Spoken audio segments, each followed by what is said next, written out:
What's good, YouTube? It's your boy Mekhi back in the building, you feel me?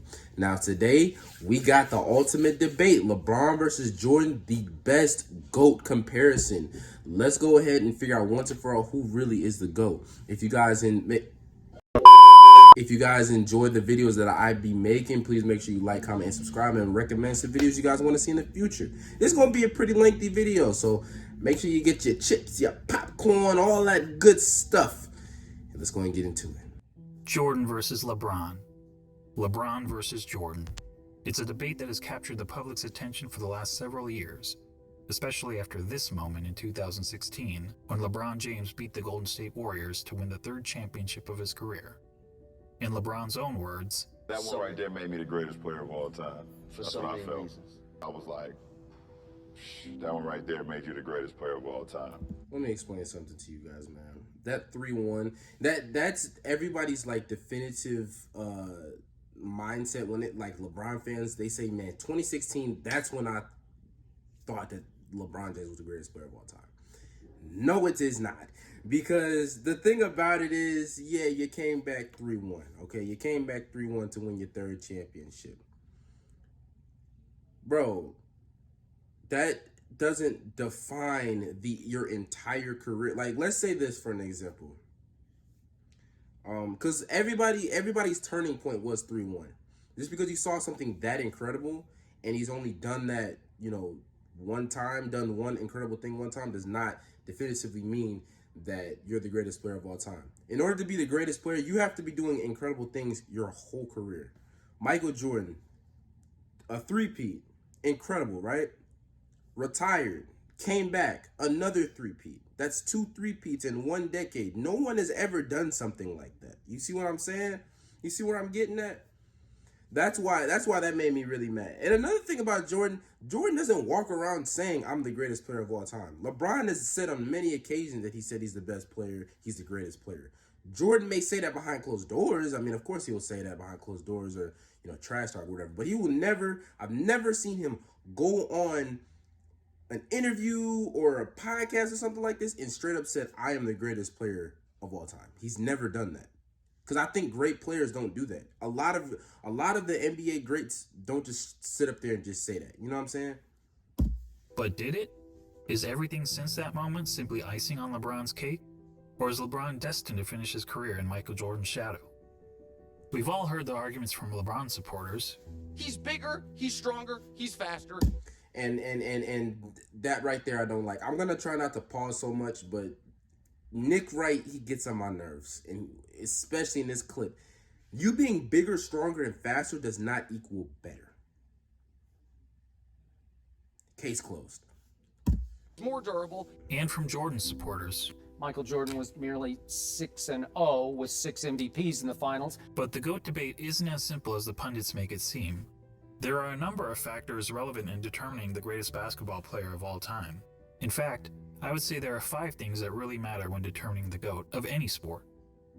These criteria are, in no particular order, accomplishments, longevity, winning, statistics, and what we'll refer to in this video as the eye test. And to be the GOAT, you don't need to be the best in any specific category, but you need to be pretty good across the board. So simply winning 7 championships, like Robert Horry did, isn't enough to get you into the conversation. When we're finished with this video, it'll be plainly obvious that one guy comes out on top. But before we get started, I want to clarify that this is not a comparison of legacies. It's about who was the better basketball player. If we were talking about legacies, Jordan's is nearly untouchable. Not only did he lead basketball to global popularity, he helped transform Nike into an empire, changed the way players played and how they dressed, and he even made it cool for guys to be bald. And while those things certainly contribute to MJ's iconic status, they don't make him a better player on the court. So let's evaluate the criteria that matter. Well, kind of. The whole Nike situation, that kind of, that kind of goes into his play, kind of, not really, but because of the fact that if Jordan even said this, if he averaged 3 points, 2 rebounds, Nike would not be what it is today. It may have been like what it is today by somebody else, but it's not gonna be like how Jordan impacted it if he only averaged 2.3 rebounds. But I'm going to just be on the scale of like Nike's not really, that whole Nike and the Jordans and the sneakers and stuff does not have anything to do with him being a better basketball player. We'll start with individual accomplishments. Take a look. Jordan had more regular season MVPs, twice as many finals MVPs, 9 more scoring titles, and several more selections to the NBA's all-defensive team, including once being named Defensive Player of the Year. Okay, so let me turn off these closed captions. Okay, so 5 regular season MVPs. We already know how the MVP race is, and it's very misconstrued. There actually is a video that's like just going off of strictly statistics. Who would really be the MVP for that season? I think LeBron had like 10 or 11. I think like 10, somewhere between 10 and 12, and Jordan had, I think he had like 10 or 11. So, because like I said, MJ got robbed, I think 1 or 2 MVPs when he was really winning championships, and LeBron, we already know about LeBron. Finals MVPs, I mean, of course, that's all around the board. I mean, yeah, that's nothing. Scoring titles. Let's talk about scoring titles. Now, LeBron James has 1 scoring title, and Jordan is tied with, I think, Wilt Chamberlain for 10 scoring titles, for the most scoring titles of all time. There's no way that you could tell me that LeBron James is a better scorer than Michael Jordan simply because he has the most points of all time, like the all-time scoring record, because now he just hit that. There's no way you could tell me he has all these points, but he wasn't that great of a scorer that he couldn't get a scoring title. You see what I'm saying? So, I mean, in terms of that, in terms of statistics, you can't really, say that's why LeBron James is a better scorer than Michael Jordan. Michael Jordan is a better scorer than LeBron James. Let's get that out the way, okay? All defense, NBA all defensive team. He's 9-time all defensive team, and LeBron is 6. Also, Michael Jordan has a Defensive Player of the Year award. LeBron James does not, even though he got robbed. And that's for another video for another day. But the results are the results. LeBron James does not have a Defensive Player of the Year award. Jordan does. All-Star team, 14 and 16. Now, me personally, I don't really count the whole All-Star thing because Michael Jordan, when they played, they took it seriously. And Michael and LeBron, they didn't. I mean, even like from his earlier careers, to around the time he came back to Cleveland, they started not to take the All-Star game seriously. But it is what it is. LeBron has more All-Star appearances, but that's largely due to his having played more seasons. In fact, when taking into account retirements and major injuries, Jordan essentially played 13 seasons compared to 17 seasons for LeBron, making Jordan's significant lead in accomplishments all the more impressive. And that's to say nothing of MJ's brilliant college career, which saw him twice named All-American and once awarded College Player of the Year, at a time when the country's best players actually went to college. So regardless of whether you're a LeBron fan or MJ fan, you have to give the accomplishments checkmark to Jordan. The second criteria in our GOAT analysis is longevity. And this one is also a no-brainer, but this time in favor of LeBron. Not only has LeBron played more seasons in the league, but he's had a longer peak than Jordan. Jordan's peak lasted about 10 years, whereas LeBron's peak has lasted 16 years and is still going. So what do we think about peak? Me personally, I define peak the years that you were winning championships. The years that you were winning championships, that is your peak. The years that you average great numbers in your winning games, that's considered your peak. Is LeBron James still in his peak? Because now it's 2024. He has not made it to the finals since 2020. So are we still in his peak? I think from his 10-year reign, from 2011 all the way to 2020 was his peak. That's when I think he reached his peak. And he's been incredibly durable during that time, missing significant time to injury only in 2019. That said, the claim that LeBron has been much more durable than Michael has been a bit overblown. Consider that Jordan played in at least 80 regular season games 11 times in his career, including all 82 games an incredible 9 times. Compare that to LeBron, who played in at least 80 regular season games just twice, and in all 82 games just once. So both LeBron and Jordan get high marks for their durability. But durability aside, the bottom line is that LeBron has sustained his level of excellence for a much longer period of time than Jordan, which puts the longevity checkmark squarely in LeBron's corner. That brings us to the third GOAT criteria: winning. As we all know, Jordan won 6 championships. LeBron has won 3. Jordan is 6-0 in the NBA Finals. LeBron is 3-6. Yes, LeBron has made the finals 9 times compared to only 6 times for Jordan, but let's not pretend that making the finals is the same thing, or even close to the same thing, as winning a title. Thank you for finally saying that. Now, this video was made about 3 years ago. I don't know exactly when. So LeBron James has 4 championships now.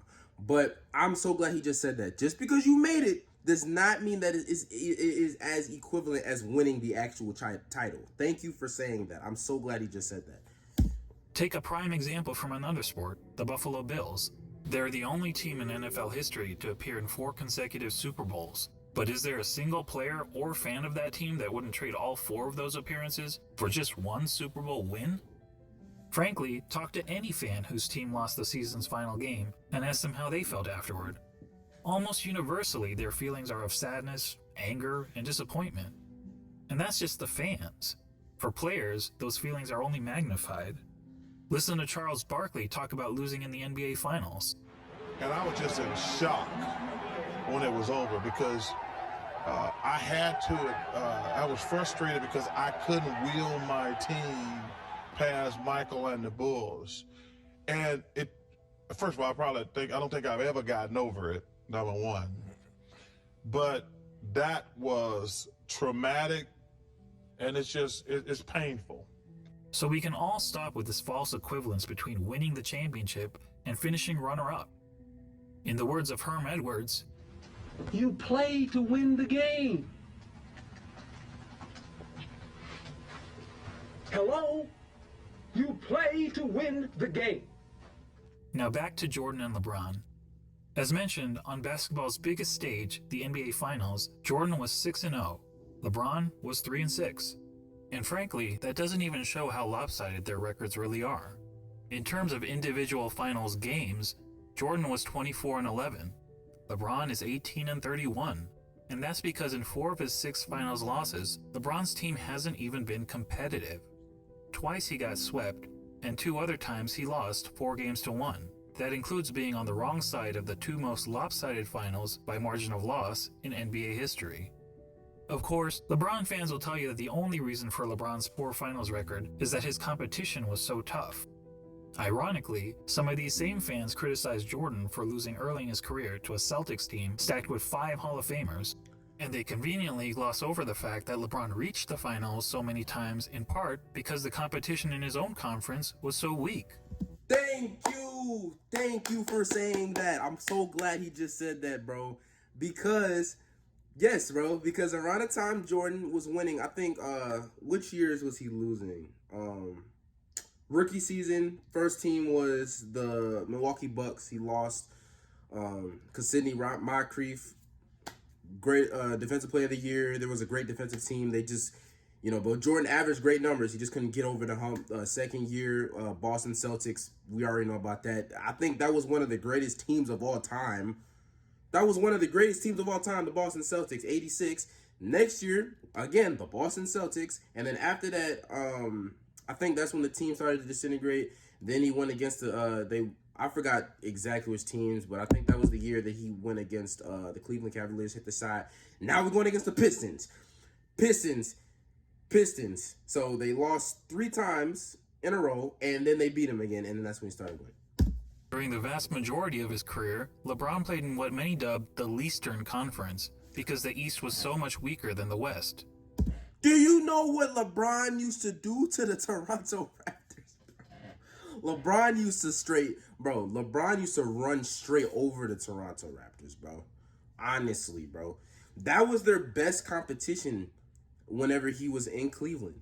You know, I think the best teams that he faced when he was on the East was the Indiana Pacers, that young team with Paul George, Lance Stevenson, all those guys, and then the Raptors, and there was some other teams. I just can't think of it off the top of my head. On the other hand, during Jordan's playing days, the East was generally considered the stronger conference, as Jordan had to battle through hard-fought rivalries against the Bad Boy Pistons, Patrick Ewing's Knicks, the Shaq Penny-led Magic, and Reggie Miller's Pacers. That said, if you want to blame LeBron's failure in the finals on the level of his competition, I won't argue with you. But let's also not blow it out of proportion. If you look at the average number of wins of their finals opponents, you'll see that LeBron's finals opponents averaged 60.8 wins per season, whereas Jordan's finals opponents averaged 61.2 wins per season. So as it turns out, both players face stiff competition in the finals.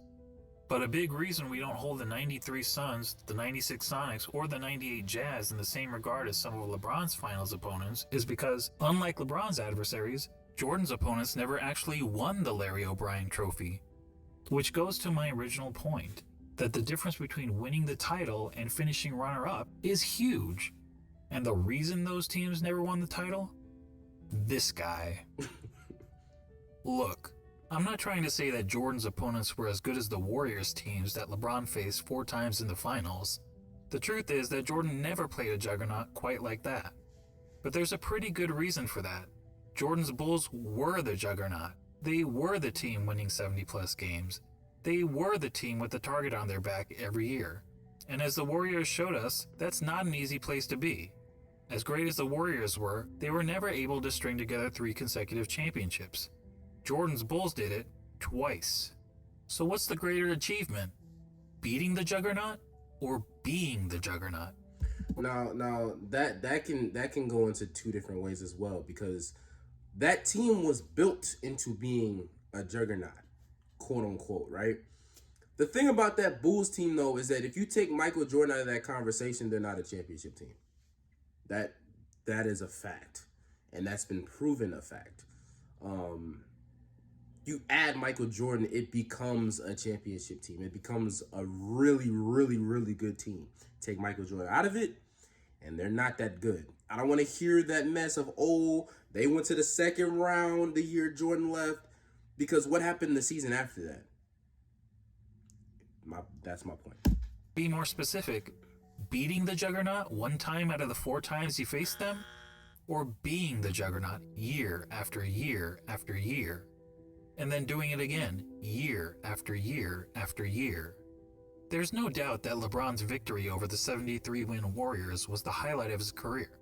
But it's not the first time that an underdog has won the championship, and there actually have been much bigger underdogs who ended up winning the title. But how many times have we seen a player lead his team to 6 championships in 8 years? Prior to Jordan's Bulls, only Bill Russell's Celtics ever accomplished that feat in the NBA, when they incredibly won 11 championships in 13 seasons. However, back then, there was an average of less than 10 teams in the league, and only a couple rounds of playoffs, so it was considerably easier to win a title.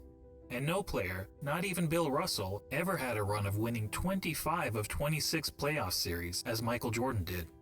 And Michael's pattern of winning goes beyond the NBA. Let's not forget that Jordan has never won anything but gold in the Olympics, and he also earned an NCAA championship, in which he hit the first of 2 iconic championship-winning shots in his career. All that is to say, when it comes to winning, the checkmark clearly goes to Jordan. On to the 4th GOAT criteria, statistics. This one is a bit more complicated. I mean, how do you statistically evaluate 2 players who played in different eras under different rules at different positions? One way of doing it is to simply look at the 8 traditional statistics of basketball. Points, assists, rebounds, steals, blocks, field goal percentage, free throw percentage, and turnovers. And we'll focus on per game stats rather than cumulative stats, since cumulative stats such as total career points and total career assists really speak to longevity, which is already its own category of the GOAT analysis. Per game stats, on the other hand, is more of an apples to apples comparison. So looking at the 8 traditional stats, we see that Jordan leads LeBron in 5 of them: points per game, steals per game, blocks per game, free throw percentage, and fewer turnovers. LeBron leads in the other 3: assists per game, rebounds per game, and field goal percentage. But that's a pretty simplistic way of looking at statistics. What if we instead turn to analytics? Probably the most well-known analytics stat is player efficiency rating, or PER for short.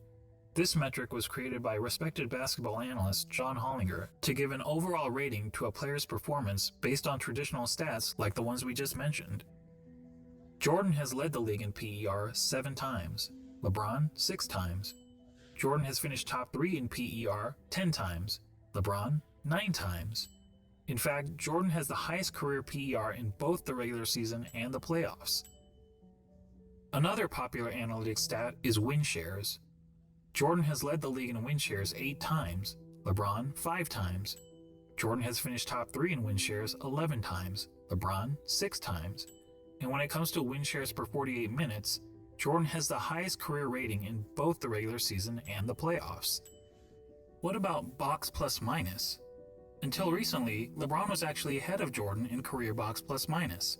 But after the 2017 season gave Russell Westbrook the greatest single-season box plus minus in history by a wide margin, the architect of box plus minus realized that the stat was fundamentally flawed. So he made some changes to improve its formula. As a result, Michael Jordan now has the highest career box plus minus in both the regular season and the playoffs. And lastly, what about value over replacement player, which on its face seems to favor LeBron James? Well, value over replacement player is a cumulative stat, and as previously noted, cumulative stats speak more to longevity than they do game-to-game dominance. That said, according to value over replacement player, Jordan owns 6 of the 9 greatest individual seasons ever played. And on a per-game basis, MJ's career rating in value over replacement player is the highest of all time in both the regular season and the playoffs. Are you noticing a theme here? Not only does Jordan beat LeBron in every ratable analytics stat, he consistently ranks as the best ever across the board. Before we move on from analytics, I want to mention a lesser-known stat called game score, another brainchild of John Hollinger. Game score measures a player's performance in a single game, so it won't tell us who's had the better career, but it does provide insight into who's had the greatest games. Now, we only have game score stats since 1983, so you won't see any mentions of Wilt Chamberlain here. That said, of the 100 highest game scores ever recorded, incredibly 19 of them belong to Michael Jordan. In other words, nearly 1 out of every 5 of the best single-game performances over the last 4 decades has been by MJ. That includes the highest game score of all time for Jordan's 69.18 rebound masterpiece. Comparatively, LeBron has had only 3 of the top 100 game scores. When discussing the GOAT, Nick Wright is fond of asking this question. The aliens come down. You have 1 game to save humanity. Who's your first pick in the history of the world? Well, Nick, I think we have our answer. Now that I've finished drowning you in numbers, let's be real. Hardly anyone watching this video knows how to calculate PER, win shares, box plus minus, value over replacement player, or game score. And why should you? This is basketball, not Good Will Hunting. So let's go back to the traditional stats that we all know and understand. But this time, let's add context to them. What do I mean by context? Well, some positions are simply better than others at racking up certain stats. Let's take rebounding as an example. In a vacuum, if we simply compare the number of rebounds per game of Brook Lopez and Jason Kidd, we might think that Lopez was the better rebounder. The truth is, relative to their positions, Lopez is statistically one of the worst rebounding centers in NBA history, whereas Kidd is statistically one of the best rebounding guards in NBA history. But even a poor rebounding center can grab more rebounds than a great rebounding guard solely by virtue of their roles on the court. So it makes sense that, to understand the context of a player's stats, we should compare them to the respective positions that they played. When comparing LeBron James to the other small forwards who have played at least 500 NBA games, this is where he ranks. Overall, that's pretty impressive. Now let's see how Jordan compares to all shooting guards who have played at least 500 NBA games. As good as LeBron is compared to other small forwards, Jordan is on another level when compared to other shooting guards. And there's a lot of shooting guards, a lot of great shooting guards out there too. There's a lot of them. Darn near the top of every major statistical category. And there isn't a single category where LeBron is better than MJ relative to his position, other than assists. So to sum up statistics, whether comparing traditional stats or analytics, and especially when judging these players in the context of the positions they played, Jordan has a noticeable edge over LeBron. As such, we have to give the check mark to Jordan.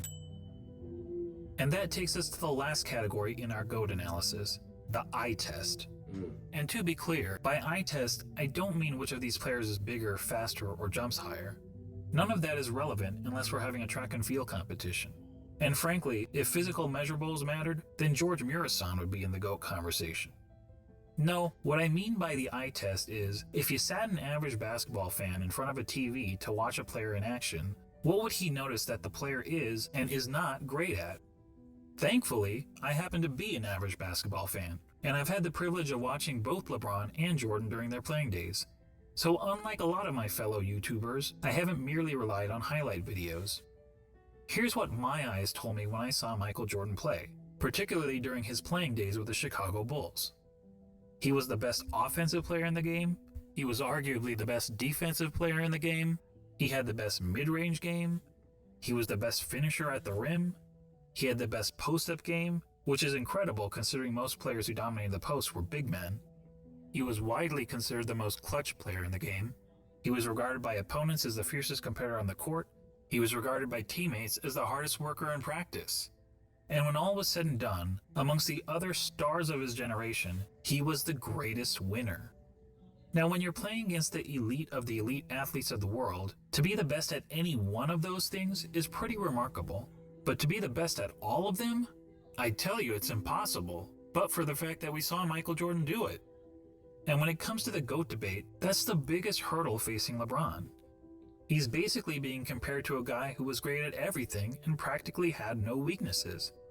Seriously, judging by the eye test, what's the worst thing we could say about Michael Jordan's game? Probably that he wasn't a very good three-point shooter. Jordan shot 33% from beyond the arc in an era when the average player also shot 33%. So when it came to three-point shooting, he wasn't good, he wasn't bad, he was just average. But remember that Michael played in an age when the three-point shot wasn't a big part of the game. During Jordan's years, teams averaged only 9.5 three-point attempts per game, and Michael... Oh, another thing I want to say before he gets to it, it's kind of like saying stuff like certain play, like when Michael Jordan first was introduced with the three-point line, Michael Jordan was like 12 or something like that. He was like 12 or 13 or something like that. And Michael Jordan back then, when he was a kid, he wasn't practicing basketball, just playing basketball all year round like how kids are doing now. Back then, people used to play all other sports, every sport, basketball, football, baseball. He was a baseball player. He wasn't even playing basketball. So then when he got to play basketball, he developed his game, and that's what you see now. But so that makes sense. I mean, that makes sense as to why Jordan wasn't that great of a three-point shooter, because he wasn't really working on a three-point game. You know what I'm saying? You know what I'm saying? Like, when he was a kid, there wasn't a three-point line. So, yeah. It's the same thing with Bird. Like, when Bird, I forgot what year he got drafted. I forgot what year. When he got drafted, the three-point line just came out. So, I mean, you know what I'm saying? So he didn't get time to develop it. He had to develop it during his career. You know what I'm saying? LeBron, he had a three-point line. His whole life, there was a three-point line. He had time to develop a three-point shot, develop everything in his game. So, I mean, shooting, you can knock him for that. I mean, three-point shooting, you can knock him for that. I mean, I don't really care. But like he just said, at the time, people were not shooting threes at a high value like they are now. Everybody can shoot threes now. Himself attempted less than 2 threes per game. And if being an average three-point shooter is a weakness of Michael's game, well, then we also have to call it a weakness of LeBron's game. The difference is that LeBron plays in an era where the three-point shot is a huge part of the game. during the years in which LeBron played, teams attempted on average over 21 threes per game, and LeBron himself averaged 4.3 three-point attempts per game, or 2.5 times as many as Jordan. Despite the increased emphasis on threes, LeBron's career shooting percentage from beyond the arc is only a hair better than Jordan, at 34%. And it's actually slightly below his peers, who averaged 35% from three during his era. But to reiterate, being an average three-point shooter was by far the worst part of MJ's game. For LeBron, it's not even close. LeBron, in fact, has 4 major weaknesses as a basketball player, each of which is readily apparent to anyone who has actually watched him play. First, he's not a good free throw shooter. For his career, LeBron has shot around 73.5% from the free throw line, which is pretty poor for a player who handles the ball as much as he does. In fact, many analysts point out that, at the end of games, LeBron shies away from driving to the basket because he's afraid of being sent to the line. I don't know whether that's true, but what I do know is that the odds of LeBron hitting 2 consecutive free throws is statistically not much better than a coin flip. Jordan, on the other hand, shot a solid 83.5% from the free throw line during his career, and MJ never shied away from contact at the end of games. LeBron's second weakness is that he's an inconsistent defender. Sure, he's had some years where he was elite defensively, which is evidenced by his numerous selections to the NBA's all-defensive team, but he's also had several years where he's practically been a liability on the defensive end. Compare that to MJ, who during his Bulls days was a consistently elite defender. In fact, Jordan is the only player to rank in the top 5 amongst all guards in both steals per game and blocks per game for his career. Additionally, Michael led his position in defensive win shares practically every year that he played for the Bulls, an incredible 10 times. LeBron, comparatively, has led his position in defensive win shares on just 4 occasions, and in 5 of his last 7 seasons, he didn't even crack the top 10 at his position in defensive win shares. Now, some will excuse LeBron's recent fall-off on the defensive end as a byproduct of his resting on defense so that he can have more energy on offense, and we can debate the merits of that strategy, but resting on defense is not something Michael Jordan was ever accused of doing. Heck, even as a 40-year-old, he was busting his tail on the defensive end. But what about the notion that LeBron's been the more versatile defender? LeBron supporters will argue that he can guard positions 1 through 5 on the court, such as when he guarded Derrick Rose for stretches in the 2011 playoffs. But LeBron's guarding the opposing team's point guard or center isn't something that happens very often. In fact, during his career, LeBron has spent less than 5% of his total minutes guarding the opposing players 1 or 5. So the versatility argument is highly exaggerated. And look, when it comes to versatility, Hometown Buffet may have a more versatile menu than Spago. That doesn't make it a better restaurant. LeBron's third weakness is that he's not a very good shooter. And this is a pretty significant flaw for someone claiming to be the GOAT. And yes, LeBron's career field goal percentage is 50.4% compared to Jordan's 49.7%. But recall what I said about placing stats into proper context. To help us understand context when it comes to shooting, allow me to introduce DeAndre Jordan and Tyson Chandler. We all know that DeAndre and Tyson were great rebounders and defenders, but what if I told you that they were also 2 of the greatest shooters of all time? That would be certifiably crazy. Yet if you look at all the shooting metrics, field goal percentage, effective field goal percentage, true shooting percentage, both of these guys rank near the top in NBA history. Of course, there's an obvious reason for that. As we all know, both DeAndre Jordan and Tyson Chandler take a lot of their shot attempts on dunks, layups, and putbacks, which are extremely high percentage shots. Well, guess what? So does LeBron James. In fact, every single year of his career, the shot that LeBron James has taken the most has been within 0 to 3 feet from the basket. In other words, dunks, layups, and putbacks. More than 1 of every 3 of LeBron's shots has been within this point-blank range, which is aided by his playing in an era where it's been relatively easy to get to the rim, particularly when compared to the physical era in which Jordan played. And just like every other player, LeBron is really effective from 0 to 3 feet, hitting over 73% of these shots. But how does LeBron fare from outside this range? According to basketballreference.com, LeBron's shooting percentage from outside 3 feet is 37.5%. It's even poorer in the playoffs where he shoots 35.9%. And it gets even worse in close and late situations. In the last 2 minutes of games where the score is within 5 points, LeBron hits only 31.7% of his jumpers. Look, it doesn't take a rocket scientist to know that these numbers aren't very good, which is probably why in the 2013 finals, the Spurs' defensive strategy against the Heat was to basically dare LeBron James to shoot. And keep in mind, this was against LeBron in his prime. Can you imagine an opposing coach using a similar strategy against MJ? Now, LeBron actually credits the Spurs for forcing him to work on his jump shot, but it's not as if his results have gotten much better since then. Here's LeBron's shooting percentage from outside 3 feet over the last 6 years. Yikes. Well, I'll give him this. He is consistent. But I will say this. Though. This season that we're starting with now, he's actually shooting a career high percentage in threes. So he's actually gotten better at the 3-point line. I will give him that. Consider that in the last year of Michael Jordan's career, as an aging player on the Washington Wizards, Jordan shot close to 42% from outside 3 feet. While that's certainly not great, it means that even as a 40-year-old shell of his former self, Jordan was still a better shooter, a far better shooter than LeBron James. Unfortunately, Basketball Reference doesn't have advanced shooting metrics from Michael's Bulls days, when he was a significantly more efficient scorer. But few would argue that Michael was anything but a lethal jump shooter when he was wearing red and black. When it comes to shooting, all of us can recall practicing shots on the blacktop, counting down 3, 2, 1 before launching a shot at the rim. Well, if you were pretending to be LeBron James, you'd brick almost 2/3 of the time. Actually, that's not entirely true. If you were playing against a countdown, it would be much, much worse. And that gets me to the last major weakness of LeBron's game, his performance, or more accurately, lack of performance, in the clutch.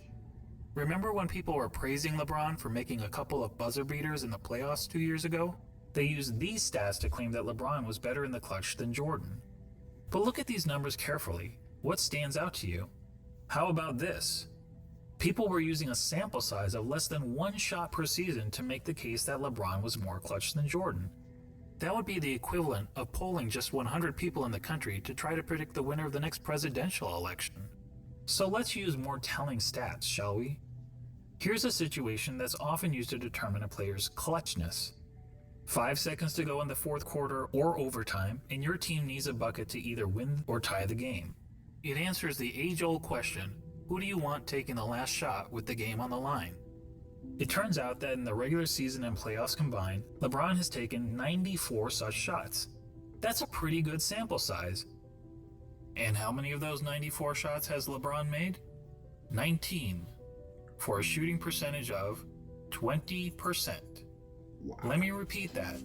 20%. Guys, that's not bad in the clutch. That's atrocious. Michael Jordan in the same situation shot roughly 50%. Yes, that's right. Jordan's performance under pressure was the same as it was throughout the rest of the game. And that, my friends, is the definition of clutch. So there you go. When it comes to the eye test, our eyes tell us that one player, Michael Jordan, is great at everything and has practically no weaknesses. And the other player, LeBron James, while also having a ton of strengths, has several obvious flaws to his game. And when all is said and done, after analyzing the 5 key factors of being the GOAT, Jordan gets 4 check marks to LeBron's 1, making this GOAT debate, well, not much of a debate at all. Now, don't get me wrong, I'm not saying that LeBron James is a bad player. He's a phenomenal player. Personally, I have him on basketball's Mount Rushmore, along with Jordan, Kareem, Wilt Chamberlain, and Bill Russell. He's just not Michael Jordan. And just to underscore how good MJ was, let's ignore LeBron and Jordan for a minute and focus on the other 3 players highlighted here, Kareem, Wilt, and Bill Russell. Most would agree that these are the 3 greatest centers in NBA history, and each of them has a strong case to justify his standing among basketball royalty. Wilt is an all-time great because he was an offensive force of nature, and he holds a ton of NBA records. Russell is in the conversation because he was a dominant defender and a perennial champion. Kareem also led his team to numerous titles, and in terms of individual awards and accolades, was the most decorated of the 3. Not to mention, he had the NBA's most unguardable shot. Now imagine a center that had all the best qualities from these 3 titans. A player like that would be the basketball equivalent of Thanos. Now add to that player the highest level of intangible attributes, such as a tireless work ethic, unmatched killer instinct, and an ability to deliver in the clutch. And now you'd essentially be looking at Thanos with all of the Infinity Stones, and no one would question whether this player was the greatest of all time. But the truth is, we don't have to imagine such a player. That player already existed. He just happened to be a shooting guard, not a center. When you think about it, Michael Jordan is the real-life version of an overpowered video game character. He had all the qualities we look for in a superstar athlete, and he had it in spades. He's basically Babe Ruth, if Babe Ruth played defense like Willie Mays. And that's why, even in comparison to the other all-time greats, he is truly in a class of his own. Simply put, he's the GOAT. I wish Jordan ended his career at the Bulls and not go to the Wizards. That was a shell of himself, okay? That wasn't, you know what I'm saying? If he ended his career in 1998, that would have been something amazing, and we wouldn't have to keep talking about these Wizards days. But I want to know what you guys think in the comment section. I personally don't believe that Michael Jordan's in a class of his own. I think that he has other players in that same class as Michael Jordan, like Larry Bird. I think LeBron James is up there. You know what I'm saying? I think LeBron James is definitely in that class with Michael Jordan. I think Larry Bird's up there. I think Magic Johnson. There's other players. But I want to hear what you guys got to say in the comment section. I hope you guys watch this. I hope you guys enjoyed this video. I hope you guys enjoyed this video. I am very thankful if you guys watch this whole video with me. Please make sure you like, comment, and subscribe. Recommend some videos you guys will want me to see in the future. Until next time, I will see you.